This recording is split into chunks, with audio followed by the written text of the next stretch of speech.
سامعین ناظرین، infection control society آپ کی صحت کے لیے، آپ کی آگاہی کے لیے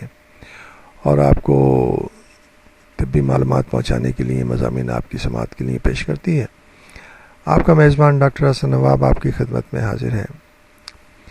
طبی ماہرین کے مطابق،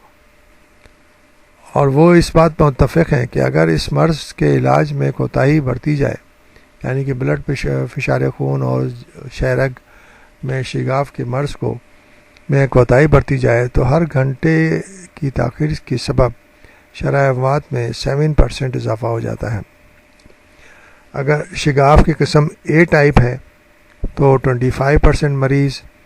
24 آورس کے اندر انتقال کر جاتے ہیں، ایک ہفتے کی تاخیر سے 70%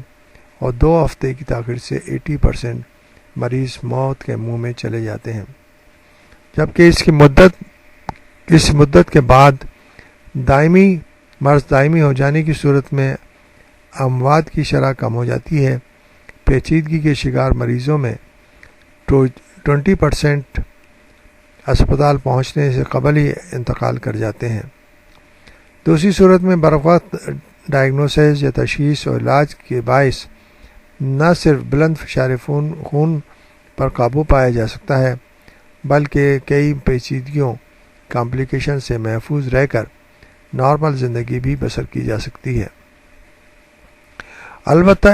اس کا انحصار شدت اور اقسام پر ہے۔ جدید طریقہ علاج میں TEVA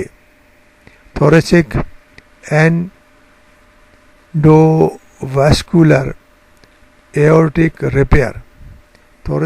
اینڈوویسکولر ایورٹک ریپیئر مستند ہے، جبکہ بعض کیسز میں اوپن ہارٹ سرجری بھی کی جاتی ہے۔ جبکہ ٹائپ B کے شکار افراد کا اگر بلڈ پریشر کنٹرول کر لیا جائے تو آپریشن کی نوبت بھی کم آتی ہے، جبکہ اس ٹائپ کے کرونک مریض کئی سال احتیاطی تدابیر اپنا کر نارمل زندگی گزار سکتے ہیں، جبکہ ٹائپ A کے مریضوں کو اگر بروقت آپریشن نہ کیا جائے تو کئی پیچیدگیوں اور کمپلیکیشن لاحق ہو سکتی ہیں۔ لہذا معمولی سی علامت ظاہر ہونے پر کسی بھی مستند امراض قلب کے اسپتال یا سینٹر سے رجوع کیا جائے تاکہ ماہرین کی موجودگی میں بروقت اور درست ڈائگنوسس تشخیص سے حل ہو سکے، اور صحیح ڈائگنوسس انتہائی اہم ہے اور صحیح فیصلہ انتہائی اہم ہے، جس سے مریض کی جان بچ سکتی ہے اور کمپلیکیشن سے بچ سکتا ہے۔